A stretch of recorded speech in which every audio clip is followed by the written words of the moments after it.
Commander, I'm picking up a signal from the planet.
Heading out.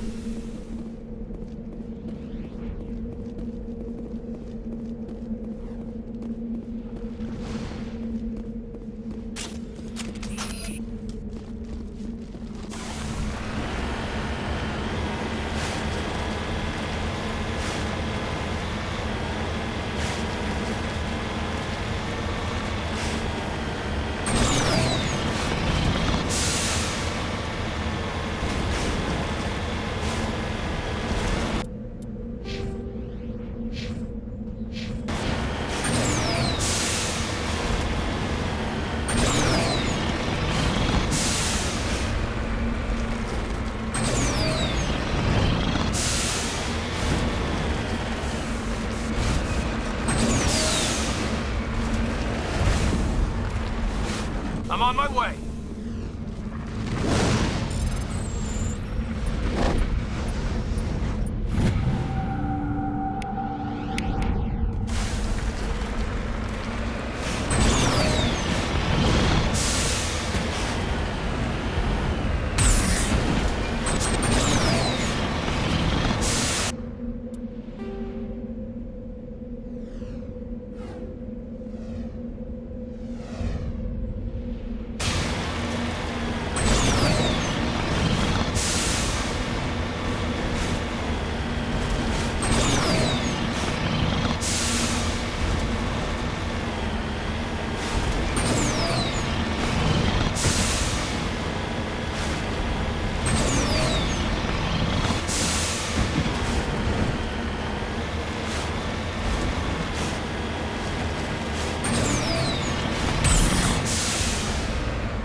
really strange, like off the damn charts. It looks like it's coming from an underground complex a few clicks away from the drop zone.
On my way.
Thanks.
Dare you to spin over the side.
Can you hear me out there? I'm trapped. I need help. Are you okay? What happened to you? Listen, this thing I'm in is a Prothean security device. I cannot move, so I need you to get me out of it, all right? Your mother is working with Saren. Whose side are you on? What? I am not on anybody's side. I may be Benezia's daughter, but I'm nothing like her. I have not spoken to her in years. Please, just get me out of here. How'd you end up in there? I was exploring the ruins when the Geth showed up, so I hid in here. Can you believe that? Geth beyond the veil! I activated the tower's defenses. I knew the barrier curtains would keep them out. When I turned it on, I must have hit something I wasn't supposed to. I was trapped in here. You must get me out, please! We'll find some way to help you. There is a control in here that should deactivate this thing. You'll have to find some way past the barrier curtain. That's the tricky part. The defenses cannot be shut off from the outside. I don't know how you'll get in here. Be careful. There is a Krogan with the Geth. They have been trying different ways to get past the barrier.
How did you get in here? I didn't think there was any way past the barrier. We blasted through with the mining laser. Of course. Yes, that makes sense. Please, get me out of here before more Geth arrive. That button over there should shut down this containment field.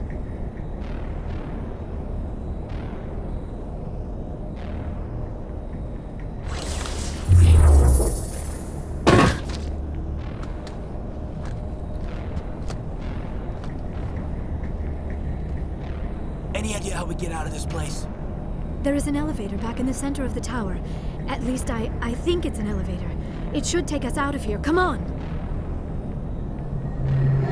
I still cannot believe all this. Why would the Geth come after me? Do you think Benezia's involved? Saren's looking for the conduit. You're a Prothean expert. He probably wants you to help him find it. The conduit, but I don't know. What the hell was that? These ruins are not stable. That mining laser must have triggered a seismic event. We have to hurry. The whole place is caving in. Joker, get the Normandy airborne and lock in on my signal. On the double, mister. Aye, aye, Commander. Secure and away. ETA 8 minutes. Not much margin for error.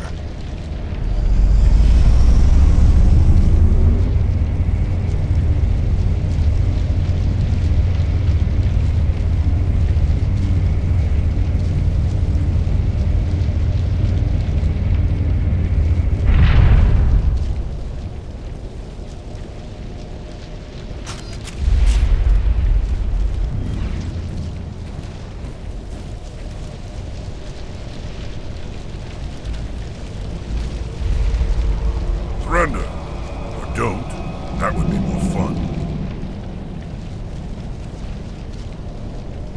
We don't have time to deal with this idiot. Charge! I like your attitude.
Too close, Commander. 10 more seconds we would have been swimming in molten sulfur. The Normandy isn't equipped to land in exploding volcanoes. They tend to fry our sensors and melt our hull. Just for future reference. We almost died out there, and your pilot is making jokes? It's a coping mechanism. You'll get used to it. I see. It must be a human thing. I don't have a lot of experience dealing with your species, Commander. But I am grateful to you. You saved my life back there, and not just from the volcano. Those Geth would have killed me or dragged me off to Saren. What did Saren want with you? Do you know something about the conduit? Only that it was somehow connected to the Prothean extinction. That is my real area of expertise. I have spent the past 50 years trying to figure out what happened to them. How old are you exactly? I hate to admit it, but I am only 106. Damn! I hope I look that good when I'm your age. A century may seem like a long time to a short-lived species like yours, but among the Asari, I am barely considered more than a child. That is why my research has not received the attention it deserves. Because of my youth, other Asari scholars tend to dismiss my theories on what happened to the Protheans. Did your research turn up anything interesting? What is interesting is what I did not turn up. There is remarkably little archaeological evidence of the Protheans, and even less that might explain why they disappeared. It is almost as if someone did not want the mystery solved. It is like someone came along after the Protheans were gone and cleansed the galaxy of clues. But here is the incredible part. According to my findings, the Protheans were not the first galactic civilization to mysteriously vanish. This cycle began long before them. Where'd you come up with this theory? I thought there wasn't any evidence. I have been working on this for 50 years. I have tracked down every scrap and shred of evidence. Eventually, subtle patterns start to emerge, patterns that hint at the truth. It is difficult to explain to someone else. I cannot point to one specific thing to prove my case. It is more a feeling derived from a half-century of dedicated research. But I know I'm right. And eventually I will be able to prove it. There were other civilizations before the Protheans. This cycle has repeated itself many times over. If the Protheans weren't the first, then who was? I don't know. There is barely any evidence on the Protheans, even less on those who came before them. I cannot prove my theory, but I know I am right. The galaxy is built on a cycle of extinction. Each time a great civilization rises up, it is suddenly and violently cast down. Only ruins survive. The Protheans rose up from a single world until their empire spanned the entire galaxy. Yet even they climbed to the top on the remains of those who came before. Their greatest achievements, the mass relays and the Citadel, are based on the technology of those who came before them. And then, like all the other forgotten civilizations throughout galactic history, the Protheans disappeared. I have dedicated my life to figuring out why. They were wiped out by a race of sentient machines. The Reapers. The Reapers? But I have never heard of. How do you know this? What evidence do you have? There was a damaged Prothean beacon on Eden Prime. It burned a vision into my brain. I'm still trying to sort out what it all means. Visions. Yes, that makes sense. The beacons were designed to transmit information directly into the mind of the user. Finding one that still works is extremely rare. No wonder the Geth attacked Eden Prime. The chance to acquire a working beacon, even a badly damaged one, is worth almost any risk. But the beacons were only programmed to interact with Prothean physiology. Whatever information you received would have been confused, unclear. I am amazed you were able to make sense of it at all. A lesser mind would have been utterly destroyed by the process. You must be remarkably strong-willed, Commander. Okay, this isn't helping us find Saren or the conduit. Of course, you are right. I am sorry, my scientific curiosity got the better of me. Unfortunately, I do not have any information that could help you find the conduit, or Saren. I don't know why Saren wanted you out of the picture, but I think we'll be a lot better off if we bring you along. Thank you, Commander. Saren might come after me again. I cannot think of anywhere safer than here on your ship. And my knowledge of the Protheans might be useful later on. And her biotics will come in handy when the fighting starts. We've already got every other non-human species on board. Might as well add an Asari to the team. Thank you, Commander. I am very grateful. Oh, I am afraid I am feeling a bit lightheaded. When was the last time you ate or slept? Dr. Chakwa should take a look at you. It is probably just mental exhaustion, coupled with the shock of discovering the Protheans' true fate. I need some time to process all this. Still, it could not hurt to be examined by a medical professional. It will give me the chance to think things over. Are we finished here, Commander?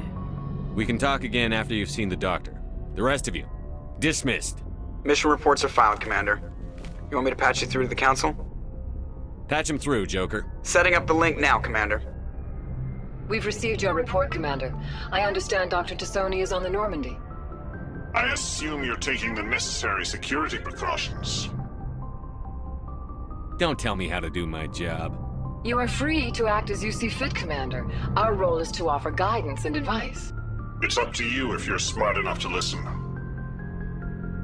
I don't need this. Communications cut, Commander.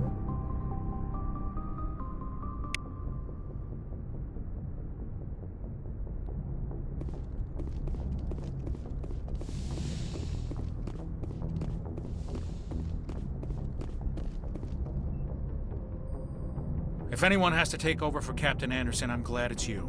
I'm not sure about having non-humans on our ship, though. We're all on the same team here, Presley. With all due respect, sir, that's what they said about Nihilus. Look how that turned out. Speak freely, Presley. I want to know if you have a problem with non-humans. It's not that, Commander.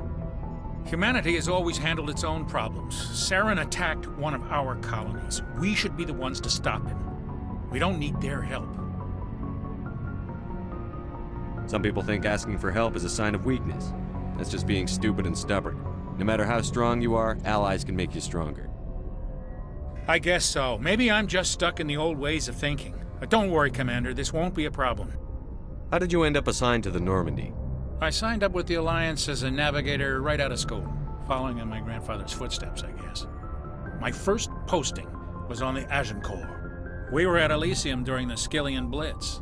A massive fleet of alien raiders hit the colony, trying to wipe it out. They had the numbers, but their ships were no match for an Alliance frigate. It was a slaughter. We couldn't even keep track of how many ships they lost. How'd you end up on the Normandy? I got my officer's commission after Elysium. Must have made an impression on the right people. Captain asked for me when he was picking his crew. Carry on, Presley. Yes, sir.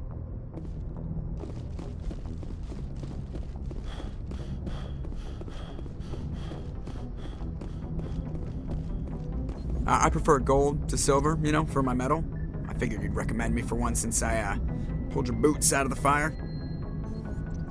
If we present you with a medal, you'll end up sitting on stage listening to politicians make speeches for a couple of hours. Fun. That's a good point. They'd probably make me shave, too. I spent the last 7 weeks working on this baby. No medal's worth that. So, Commander, why don't you tell me why you're really here? How's the Normandy performing? Is she everything they said she'd be? She's the best ship in the fleet, if you've got a pilot who knows how to handle her. Balance isn't what you'd expect. Takes a while to get used to that oversized drive core we got stuffed in the back, and her power can sneak up on you if you're not careful. The Normandy's probably too much ship for your average Alliance pilot, Commander. Lucky for you, I'm anything but average. I like to know my crew. Mind if I ask you a few questions? I can see where this is going. You did a background check on me, didn't you? Well, I'll tell you the same thing I told the captain. You want me as your pilot. I'm not good. I'm not even great. I am the best damn helmsman in the Alliance fleet. Top of my class in flight school, I earned that. All those commendations in my file, I earned every single one. Those weren't given to me as charity for my disease. I'm sorry, Joker. I didn't even know you were sick. You mean you didn't know? Oh, crap. Okay, I've got Vrolik syndrome, brittle bone disease. The bones in my legs never develop properly. They're basically hollow, too much force and they'll shatter. Even with crutches and my leg braces, it's hard to get around. One wrong step and crack! It's very dramatic. But I've learned to manage my condition, Commander. Put the Normandy in my hands and I'll make her dance for you. Just don't ask me to get up and dance unless, you like the sound of snapping shin bones. I need to know more about this Vrolik syndrome if I'm putting my ship in your hands. Yeah, of course you do. It's an extremely rare condition. Nobody knows exactly what causes it. Genetic, maybe. It's treatable, but there's no cure. They classify my case as moderate to severe. I was born with over a dozen fractures, hip, thighs, ankles. My bones were already breaking in the womb. 100 years ago, I wouldn't have survived past my first year. Lucky for me, modern medical science has turned me into a productive member of society. You're not gonna break a bone trying to fly the ship, are you? I don't fly with my feet, Commander, so I'm fine as long as I'm in this chair. I gotta be real careful when I get up to take a piss, though. I can do my job as well as anyone on the ship. Better, actually. So don't worry about it. I'm not trying to make you uncomfortable. Let's talk about something else. Whatever you want, Commander. Why does everyone call you Joker? It's a lot shorter than saying Alliance Flight Lieutenant Jeff Moreau. Plus, I love to make little children laugh.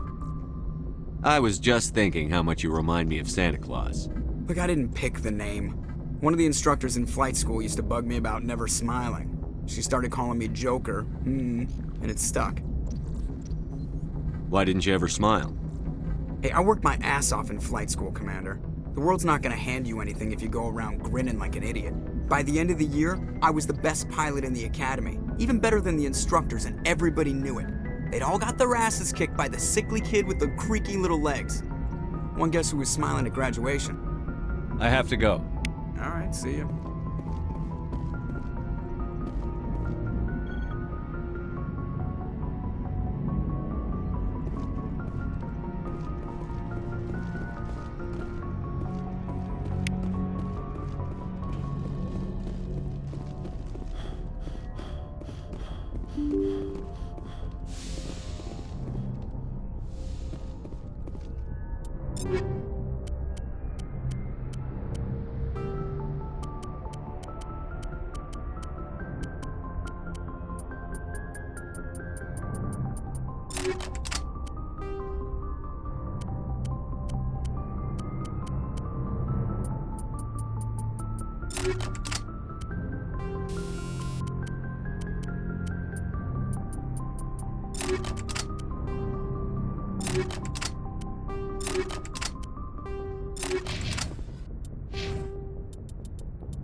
Anything you need, Commander?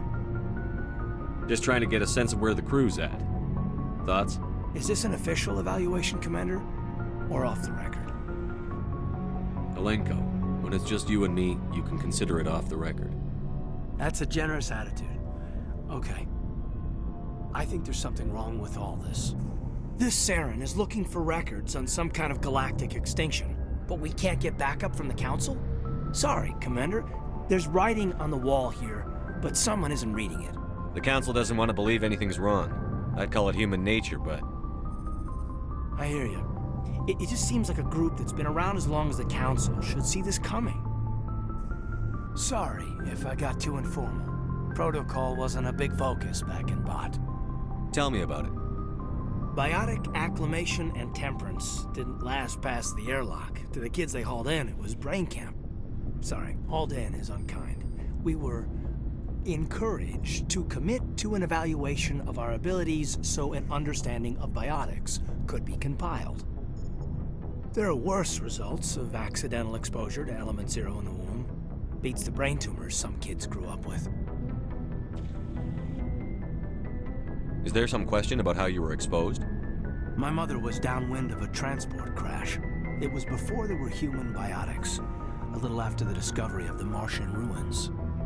It only gets iffy around 63 when Kinetics was running out of first-gen subjects. Until then, they'd relied on accidentals. A bunch of guys in suits show up at your door after school, and next thing you know, you're out on Jump Zero. Jump Zero is Gagarin Station, right? What's it like? Yeah, that's the official name. Biggest and farthest facility we had for decades. Right on the termination shock, the outer edge of the solar system. It's where they did all the Goose Chase FTL research before we caught on to using mass effect fields. It was a sterile research platform when I was there. You know of any intentional exposures for certain? No one knows. Doesn't mean they didn't happen. As big as the exposures were, it was hard to track down accidentals. It was different then. No one knew the potential, so there wasn't a lot of regulation. Anything Kinetics did was gold. I'm not saying they intentionally detonated drives over our outposts, but in retrospect, they were damn quick on the scene. There were other kids in the same boat, right? At least you weren't alone out there. That's true. We did have a little circle that'd get together every night before lights out. We didn't have much to do, though. It was a research platform then, and Kinetics kept Jump Zero off the extranet to prevent leaks. Then you must have had plenty of time to get to know each other. Yeah, we'd sit around and bull every night after dinner, play cards or network games. There was this girl named Rana, who had a little circle grow up around her. She was from Turkey. Her family was very rich, but she was smart and charming as hell. Beautiful, but not stuck up about it.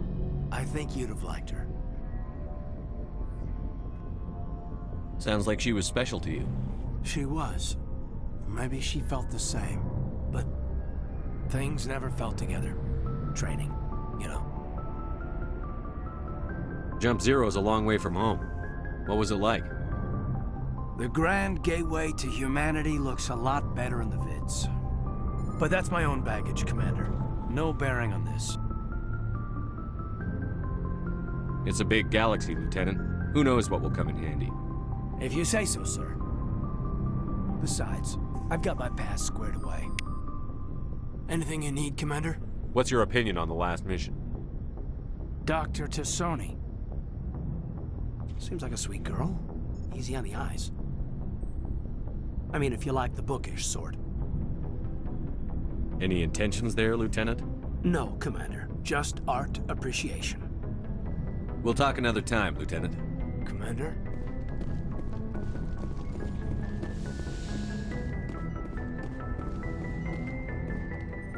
Yes, Commander? Is there something you need? How did you end up serving on an Alliance ship? I enlisted right out of med school. Earth always seemed boring to me. Too safe, too secure. I figured the colonies were teeming with exotic adventure.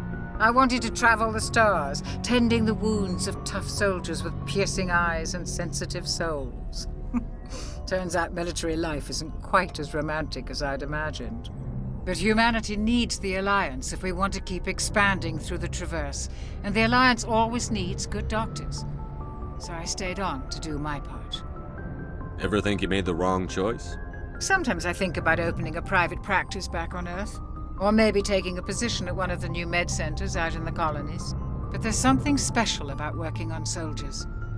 If I left the Alliance now, I'd feel like I was abandoning them. How well do you know the Lieutenant? I'd never worked with him before this mission, but he has an impressive service record, over a dozen special commendations. Tends to keep to himself, though. Maybe because of the headaches. It's not easy being an L2. What does that have to do with it? Well, most biotics now use the L3 implants. Lieutenant Alenko was wired with the old L2 configuration. Sometimes there are complications. What kind of complications? Severe mental disabilities, insanity, crippling physical pain. There's a long list of horrific side effects. Caden's lucky. He just gets migraines. I should go. Goodbye, Commander.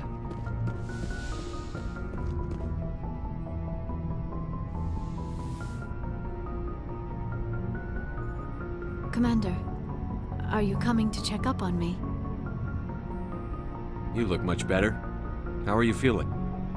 Dr. Chakwas assures me I am going to be fine. I was impressed with her knowledge of Asari physiology. You're in good hands. Dr. Chakwas knows what she's doing. I never properly thanked you for saving me from the Geth, Commander. If you hadn't shown up... I'm just glad we got there in time. So am I. I know you took a chance bringing me aboard this ship. I have seen the way your crew looks at me. They do not trust me. But I am not like Benezia. I will do whatever I can to help you stop Saren. I promise.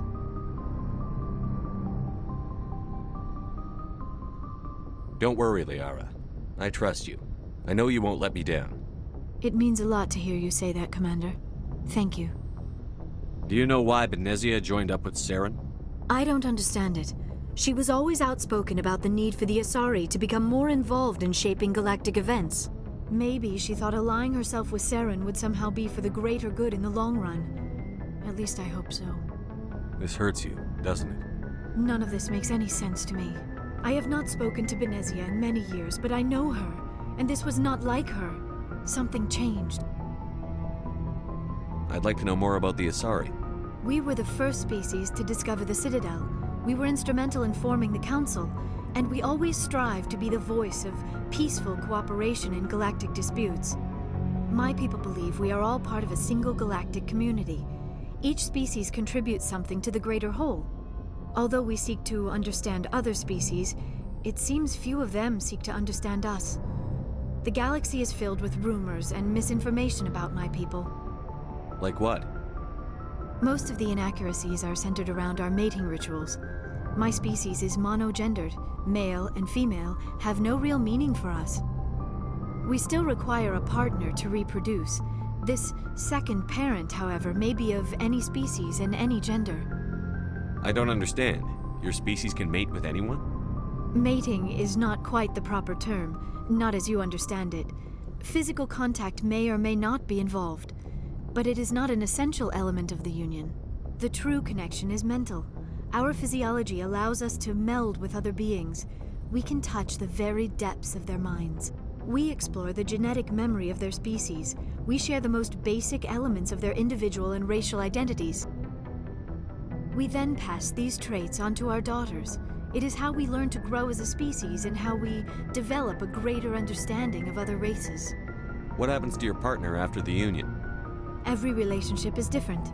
Some unions are a single encounter with both parents parting ways afterwards.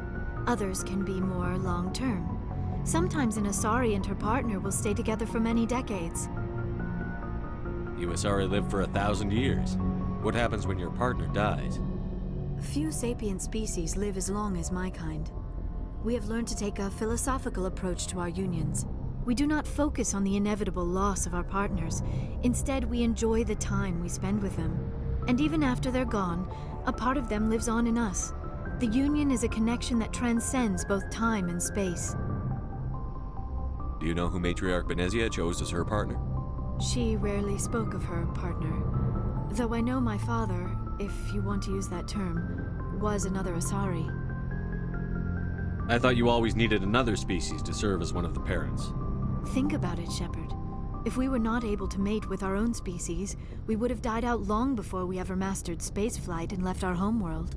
Union with our own kind is no longer common, not for the purposes of reproduction. Most Asari believe it weakens our species. Asari daughters inherit racial traits from the father species. If both parents are Asari, then nothing has been gained, or so conventional wisdom would hold. I am what is sometimes called a pureblood, though no Asari would ever be cruel enough to say the word to my face. It is possible Benezia's partner was embarrassed by their union. She may have been too ashamed to publicly acknowledge me as her offspring. Maybe she wanted to meet you, but couldn't. Something could have happened to her. Maybe she passed away. You might be right. I hope you are. But I have no way to know for sure. Benezia never spoke of her partner. Whatever happened, it caused her too much pain to dwell on it. She raised me by herself, though that is not uncommon. Many Asari raise their children alone, particularly if the father species is short-lived. Often the partner will pass on long before the child reaches maturity. Do you know who Matriarch Benezia is? She rarely spoke of her partner, though I know it is possible Benezia's partner was Many Asari raise their children alone, particularly if the father species is short-lived. I should go. Goodbye. I get the feeling you want Tell to... me about yourself, Me? Liara. I am afraid I am not very interesting, Commander. I spend most of my time on remote digs, unearthing mundane items buried in long-forgotten Prothean ruins. You must enjoy something about it. I love my work. Seeking out history's lost secrets has a special appeal for me. You were actually touched by working Prothean technology. That is why I find you so fascinating, Commander. Sounds like you want to dissect me in a lab somewhere. What? No, I did not mean to insinuate. I never meant to offend you, Shepard. I only meant that you would be an interesting specimen for an in-depth study. No, that's even worse. Calm down, Liara. I was only joking. Joking? Oh, by the goddess, how could I be so dense? You must think I am a complete and utter fool. Now you know why I prefer to spend my time in the field with data disks and computers. I always seem to say something embarrassing around other people. Please, just pretend this conversation never happened. I should go. Goodbye, Shepard.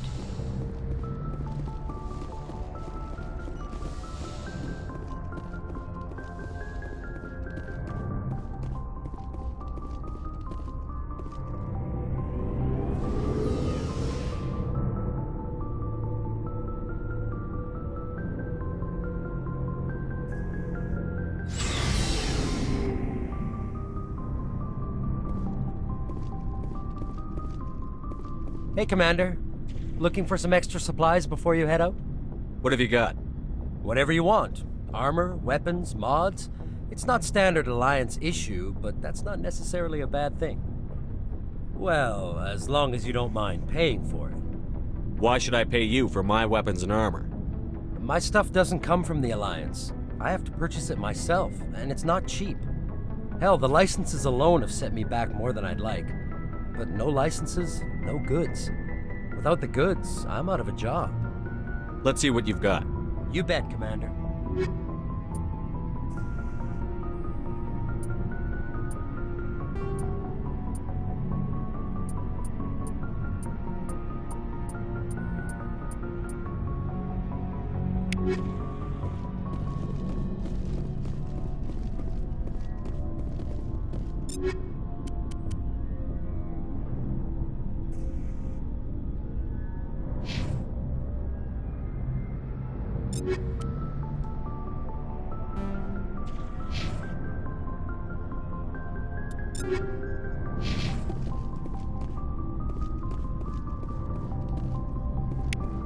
Commander, nice work out there. I knew working with the Spectre would be better than life at CSEC. Have you worked with a Spectre before? Well, no, but I know what they're like. Spectres make their own rules. You're free to handle things your way. At CSEC, you're buried by rules. The damn bureaucrats are always on your back. Being a Spectre does have its advantages. Exactly my point. If I'm trying to take down a suspect, it shouldn't matter how I do it, as long as I do it. But CSEC wants it done their way. Protocol and procedure come first. That's why I left. So you just quit because you didn't like the way they do things? There's more to it than that. It didn't start out bad, but as I rose in ranks, I got saddled with more and more red tape. CSEC's handling of Saren was typical. I just couldn't take it anymore. I hate leaving. It's not the end of the world. You'll have tougher decisions soon enough. Yeah, I suppose you're right. Either way, I plan to make the most of this. And without CSEC headquarters looking over my shoulder, well, maybe I can get the job done my way for a change. As long as you do your job well, you're free to go about your business as you see fit. Thank you, Commander.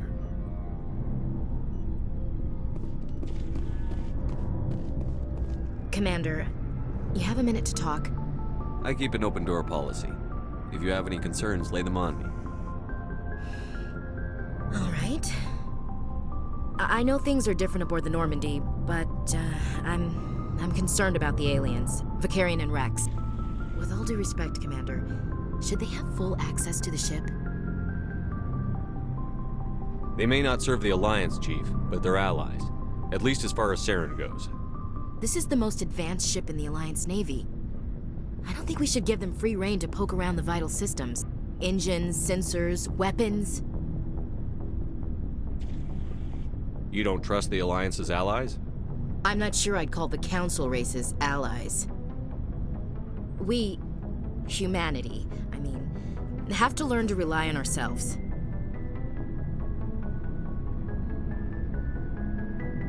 Standing up for ourselves doesn't mean standing alone.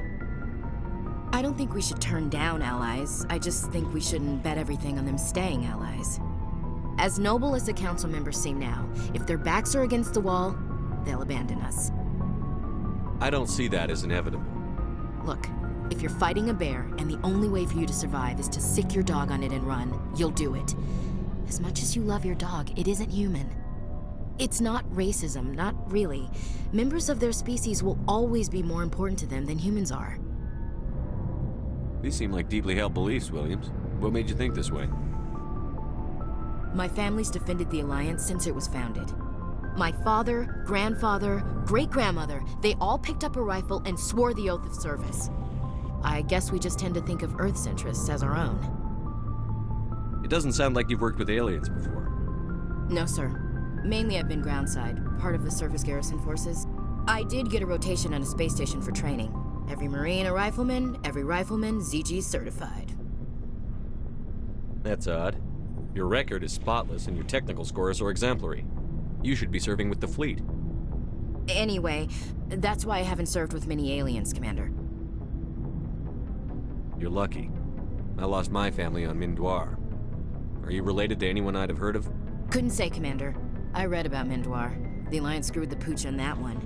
Should have had a bigger garrison. Is that why you're out here? To take the fight to the pirates?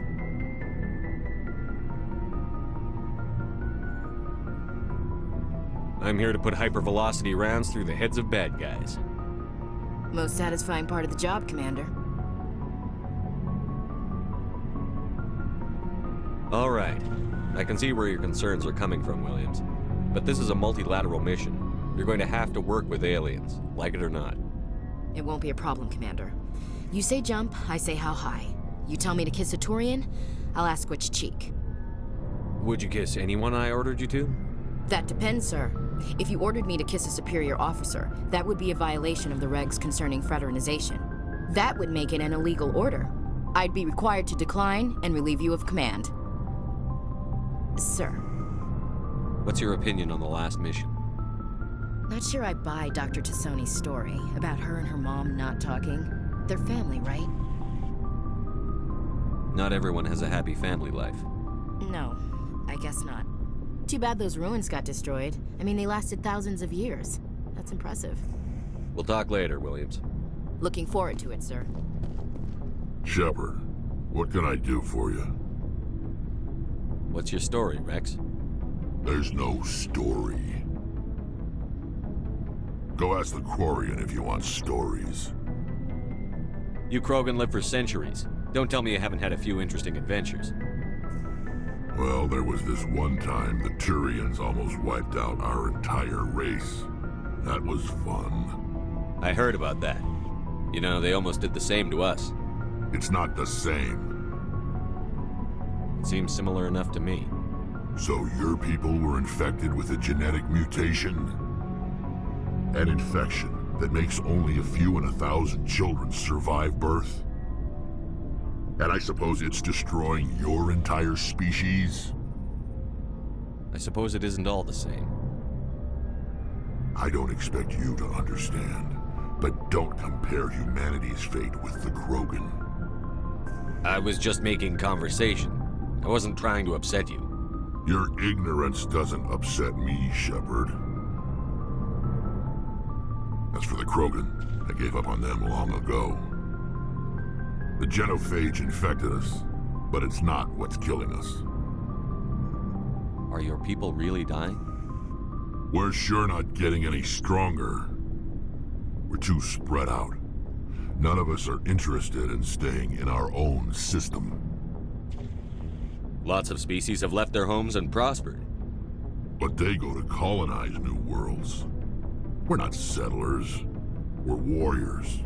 We want to fight. So we leave. Hire ourselves out. And most of us never go back.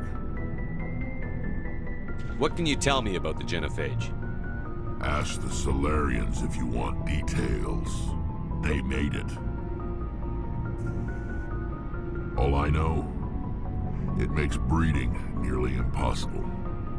Thousands die in stillbirth, and most never get that far. Every Krogan is infected. Every one. And no one's rushing to find a cure. Why don't the Krogan try to find a cure? When was the last time you saw a Krogan scientist? You ask a Krogan, would he rather find a cure for the genophage or fight for credits? He'll choose fighting every time. It's just who we are, Shepard. I can't change that. Nobody can. So long, Rex.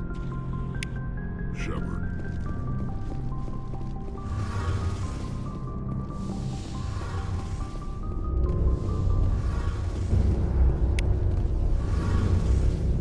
Hey, Commander, you know that Quarian, Tally? She's been spending all her time down here asking me about our engines. I'll tell her to leave you alone. What? No, she's amazing. I wish my guys were half as smart as she is. Give her a month on board and she'll know more about our engines than I do. She's got a real knack for technology, that one. I can see why you wanted her to come along. I figured she'd be a real asset to the team. You got an eye for Tally, Commander, but I'm guessing that's not why you came down here. Fill me in on the IES stealth systems. How does it work exactly? You can't hide a ship out in space. They emit too much heat and radiation. Too easy for sensors to pick them up, unless you find a way to capture those emissions. So our stealth systems trap the energy we give off in storage sinks built into the ship itself. No emissions to give away our location. Eventually the sinks have to be vented. More than a few hours silent running and they overheat. Cook us inside our own hull. There's no way for anyone to detect us? A visual scan can still pick us up. Anyone looking out a window can see us plain as day. But you have to be pretty close to get an actual visual out in space. Most vessels rely on scanners. As long as the stealth systems are engaged, they can't see us. Not unless we accelerate to FTL speeds. Why doesn't it work with faster-than-light travel? Cranking up to FTL blue shifts our emissions, pushes them into frequencies too high to capture in the sinks. As soon as we make the jump, it's like setting off a flare. Sensors can pick up our location whenever we enter or exit FTL flight, but for short-range missions, our stealth systems are amazing, and we've got the only one. Where else have you served, Adams? If you name a class of Alliance ship, I've probably served on it. Everything from dreadnoughts and carriers right down to frigates like the Normandy. My last assignment was on the Tokyo. Only a cruiser, but she was a good ship. Couldn't hold a candle to the Normandy, though. I want to know more about the Normandy. She's the best ship I've ever served on. Probably the fastest vessel ever designed. And she's the only one using the new Tantalus drive core. What's so special about the Tantalus drive core? Proportionally, it's about twice the size of any other vessel. Not only are we faster, we can run at FTL speeds longer before we have to discharge the core. Carry on, Adams. Aye, aye, Commander. Your ship's amazing, Shepard. I've never seen a drive core like this before. I can't believe you were able to fit it into a ship this small. I'm starting to understand why you humans have been so successful. I had no idea Alliance vessels were so advanced. The Normandy's a prototype. Cutting-edge technology. A month ago, I was patching a makeshift fuel line into a converted tug ship in the flotilla. Now, I'm sitting on board one of the most advanced vessels in Citadel space. I have to thank you again for bringing me along. Traveling on a vessel like this is a dream come true for me. I had no idea you found ship technology so interesting. It comes with being a Quarian. The migrant fleet is the key to the survival of my people. Ships are our most valuable resource. But we don't have anything like this. We make do with cast-offs and second-hand equipment. We just try to keep them running for as long as we can. Some of the fleet's larger vessels date all the way back to our original flight from the Geth. I can't believe your fleet's still using ships that are 3 centuries old. They're constantly being repaired, modified, and refitted. They aren't pretty, but they work. Mostly. We've tried to make ourselves as independent as possible on the flotilla. Grow our own food, mine, and process our own fuel. But some things we just can't make on our own.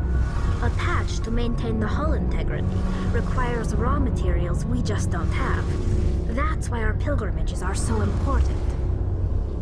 I want to know more about the pilgrimage. When my people reach maturity, we leave our birth ships and seek acceptance with a new crew. It's necessary to maintain genetic diversity among the fleet. But no ship wants to accept someone who will be a burden on them. So, to prove our worth, we embark on a pilgrimage. We set out alone, leaving the flotilla and our families behind us. We only return once we have found something of value we can bring back to the fleet.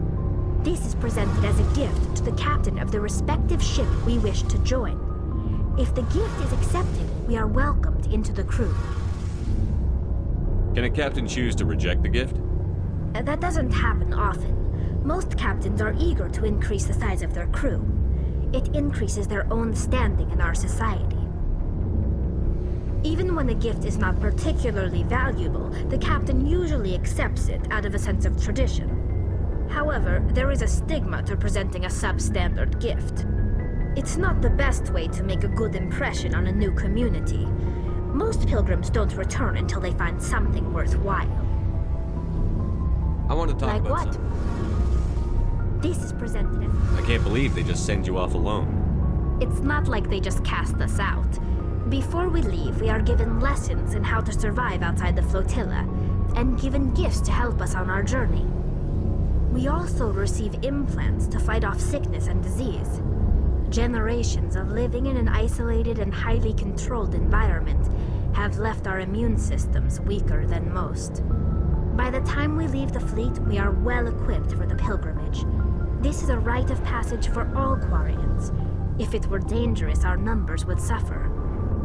Virtually every pilgrimage ends with a triumphant return and the ritual presentation of the gift to one of the fleet's captains. Like what? Tell me about your people. Our lives aren't easy. Resources are scarce, and we are constantly on the move. Everything we do must in some way contribute to the continuation of the migrant fleet. There are 17 million Quarians in the flotilla, and each of us relies on the others for survival. The bonds among my people are strong. Unfortunately, we have had to surrender many of the freedoms and civil liberties other species take for granted. What kind of freedoms? Well, it's illegal for parents to have more than one child. If our population grows too much, it would strain our resources to their breaking point. Of course, we also can't allow our numbers to become too few. If our population is in decline, the rule against single births is temporarily repealed. In extreme cases of population decline, incentives are even offered to encourage multiple births, though the Conclave hasn't had to take such measures in nearly a century. That's your government. The Conclave is our civilian branch of government. Each ship can elect a representative to serve on the Conclave and make decisions that affect the fleet as a whole. On matters that affect an individual ship, however, the captain has the final say.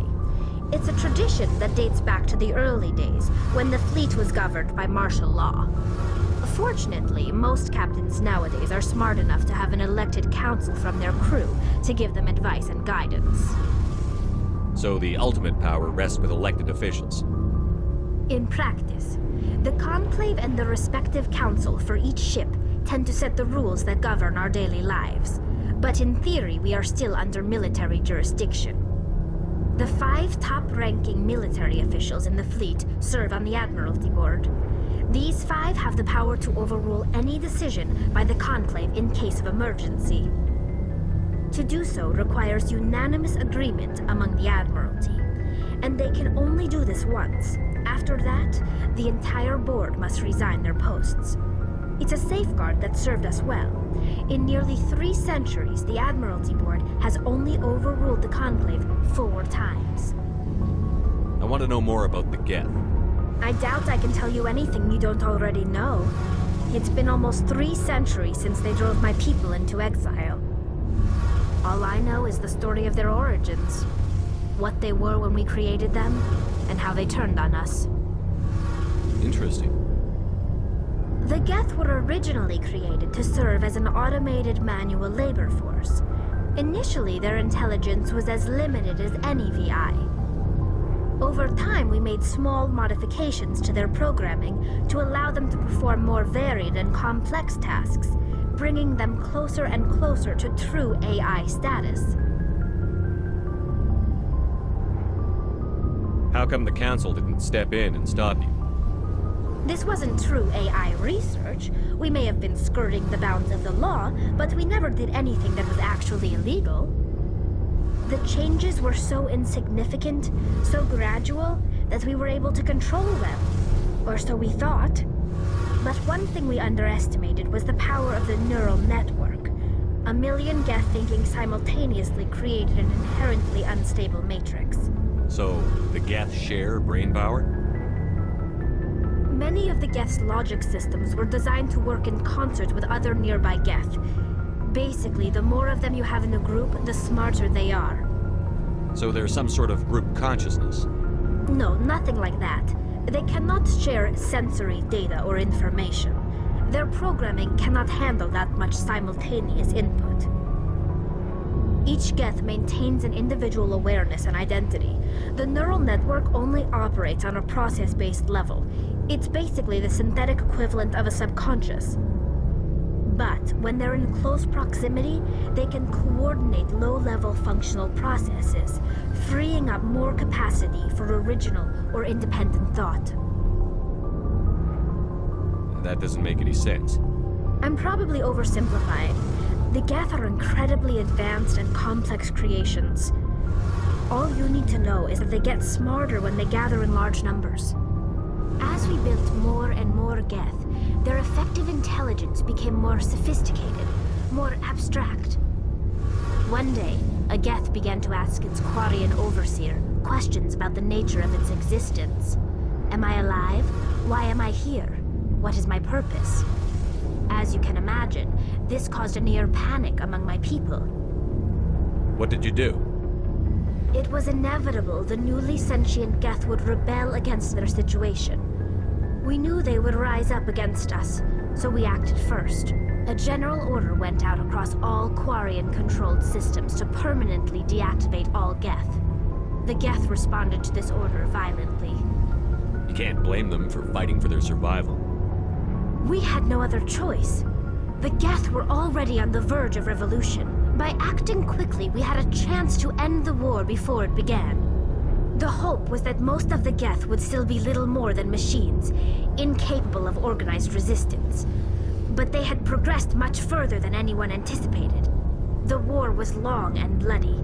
Millions upon millions of Quarians died at their hands. In the end, we were forced to flee our own homeworld.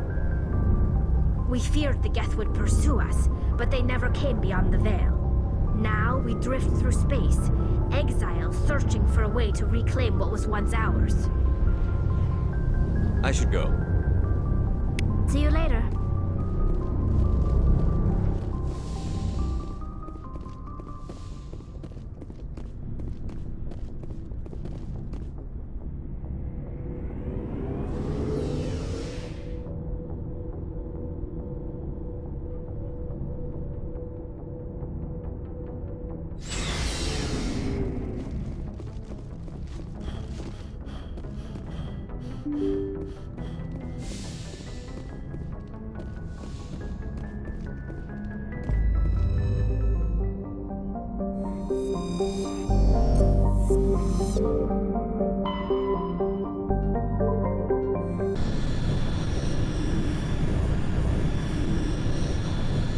Message coming in.